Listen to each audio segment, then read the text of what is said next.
Hi, I'm Dimple, your health and spiritual wellness mentor. This message was generated fresh on December 31st, 2025, 12:40. Why your blood sugar spikes at 3 a.m., even though you haven't eaten since dinner. You wake up, check your glucose monitor, and see a number that makes zero sense. 158 mg/dl. But you haven't eaten anything since 7 p.m. last night. You didn't sneak cookies at midnight. You didn't even drink juice. So why does your blood sugar look like you just demolished a stack of pancakes? Welcome to one of the most frustrating mysteries of diabetes management, and honestly, one of the most fascinating things your body does while you're asleep. Your liver is a terrible roommate. Here's what's actually happening. Your liver has been quietly working the night shift, and it's decided that 3 a.m. is the perfect time to dump a bunch of glucose into your bloodstream. But why, you ask, staring at your meter in betrayal?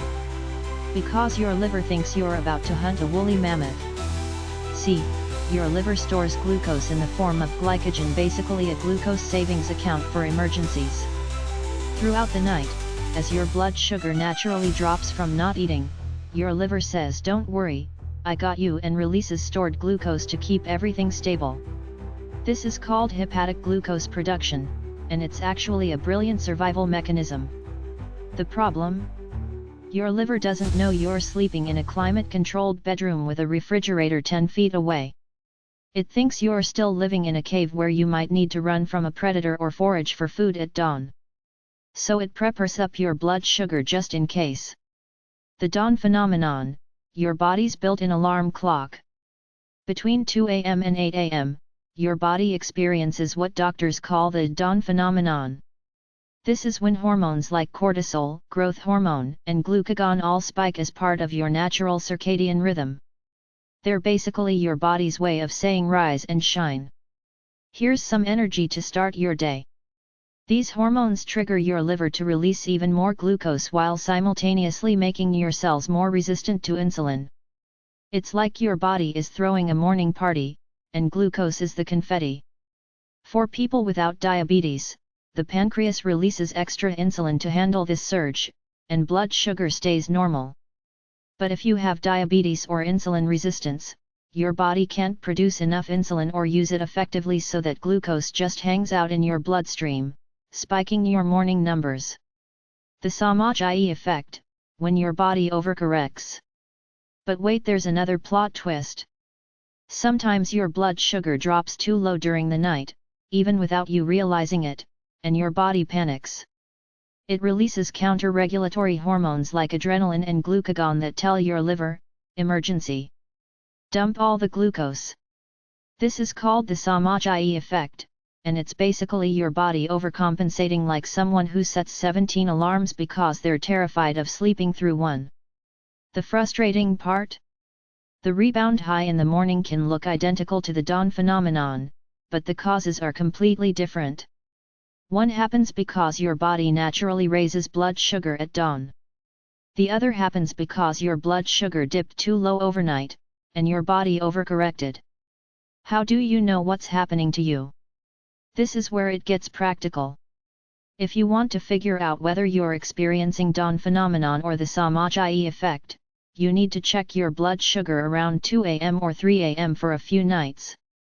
I know nobody wants to set an alarm for the middle of the night. But this is detective work. If your 3 a.m. reading is normal or high, and your morning reading is high, that's likely dawn phenomenon.